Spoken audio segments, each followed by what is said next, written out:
Assalamualaikum warahmatullahi wabarakatuh. Kami dari kelompok 4 ingin mempresentasikan hasil diskusi kami tentang algoritma K-nearest neighbors. Perkenalkan, nama saya Rizka Ernandasari. Di sini saya akan menjelaskan tentang pengertian dari algoritma K-nearest neighbors atau KNN.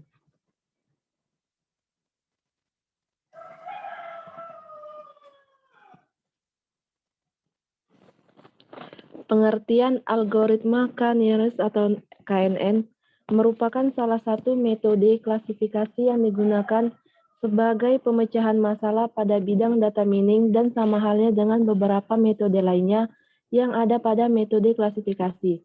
Nah, di algoritma KNN ini memiliki ciri, yaitu dengan pendekatan untuk mencari kasus dengan menghitung kedekatan kasus yang baru dengan kedekatan kasus yang lama atau dengan kedekatan kasus yang sebelumnya. Jadi, teknik yang digunakan yaitu berdasarkan bobot dari sejumlah objek kasus yang ada. Berikutnya, langkah kerja algoritma KNN. Yang pertama itu menentukan parameter K sama dengan jumlah dari persekitaran atau nearest neighbor. Yang kedua, hitung jarak antara data baru yang ditanyakan dengan seluruh sampel data pelatihan. Yang ketiga, urutkan seluruh jarak berdasarkan jarak minimum dan tetapkan persekitaran sesuai dengan nilai K. Yang keempat, sesuaikan klasifikasi dari kategori Y dengan persekitaran yang telah ditetapkan. Yang kelima atau yang terakhir yaitu gunakan kelas dengan jumlah terbanyak sebagai dasar menentukan.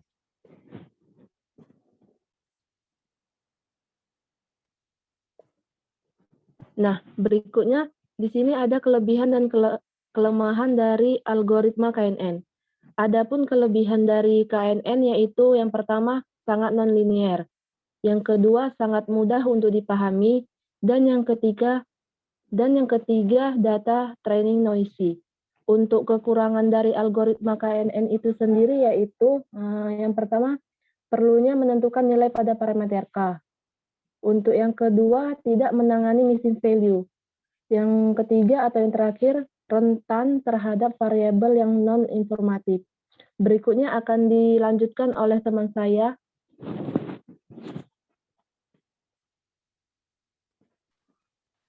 Baiklah, di sini saya akan melanjutkan presentasi dari teman saya, yaitu contoh kasus algoritma K-nearest neighbor atau KNN. Nah, di sini kita bisa lihat terdapat 3 atribut dari contoh kasus ini, yaitu kuota, masa aktif, dan harga. Yang pertama, menentukan nilai bobot. Di tabel tersebut kita ketahui bahwa mereka memiliki 3 atribut, yaitu kuota memiliki nilai bobot 0,1, masa aktif 0,15, dan harga 0,75. Yang kedua, menentukan nilai kedekatan. Yang pertama, kuota. Di sini kita lihat jika X1 di bawah 7 GB dan X2 di bawah 7 GB, maka nilai kedekatannya bernilai 1. Dan jika di atas 7 GB dan juga X2 di atas 7 GB, maka nilai kedekatannya juga 1. Jika X1 di bawah 7 GB, X2 di atas 7 GB, maka kedekatannya 0,5. Begitu juga seterusnya. Yang ketiga, untuk atribut harga. Di sini kita lihat jika X1-nya rendah, X2-nya rendah, maka nilai kedekatannya 1. Jika X1-nya rendah, X2-nya sedang, maka nilai kedekatannya bernilai 0,5. Dan jika X1-nya rendah, X2-nya tinggi, maka nilai kedekatannya 0,3. Begitu juga seterusnya. Yang ketiga, untuk atribut masa aktif. Di sini jika X1-nya 1 minggu dan jika X2-nya 1 minggu, maka nilai kedekatannya 1 minggu. 1 bernilai 1. Dan jika X1-nya 1 minggu, X2-nya 1 bulan, maka bernilai 0,5. Jika 1 minggu dan 6 minggu, maka nilai kedekatannya 0,2. Begitu juga seterusnya.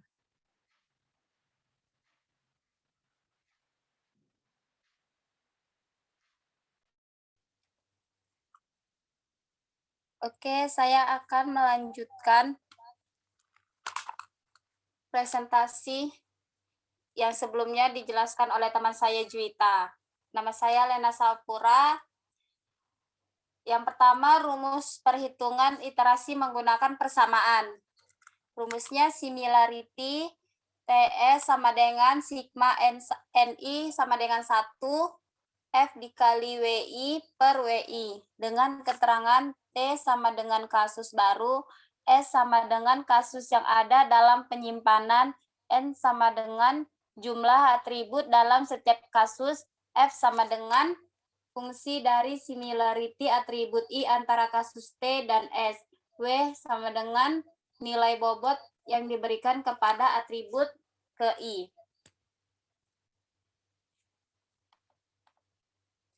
Berikutnya melakukan perhitungan dan iterasi terhadap data yang baru dan data yang lama.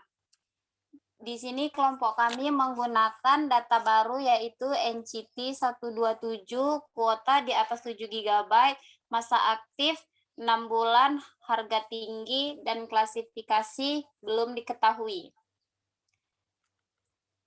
Untuk menentukan klasifikasinya seperti berikut.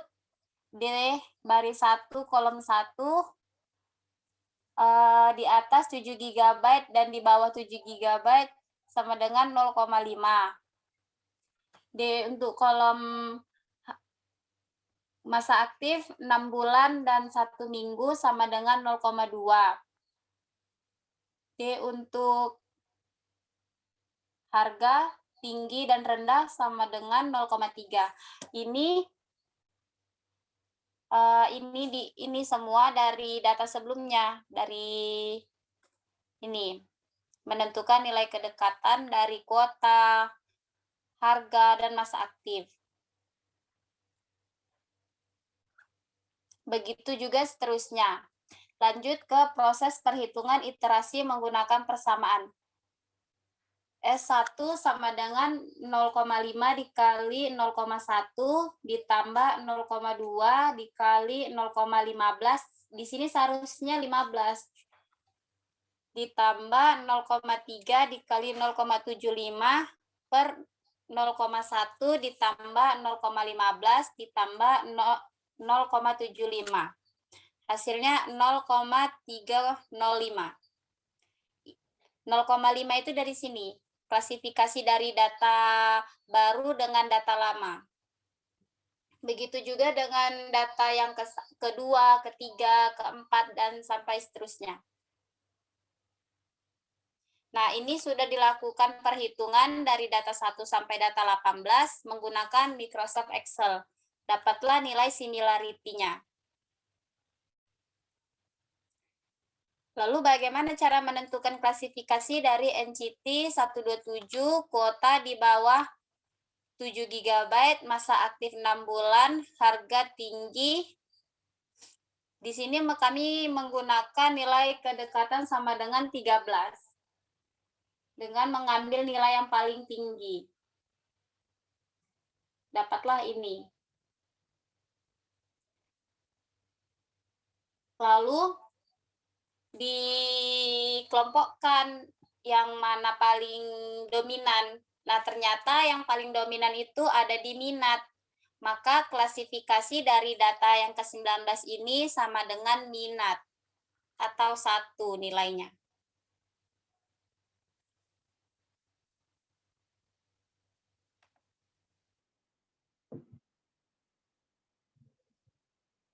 Nah, itulah penjelasan dari kelompok kami. Jika ada kekurangan kami mohon maaf. Assalamualaikum warahmatullahi wabarakatuh.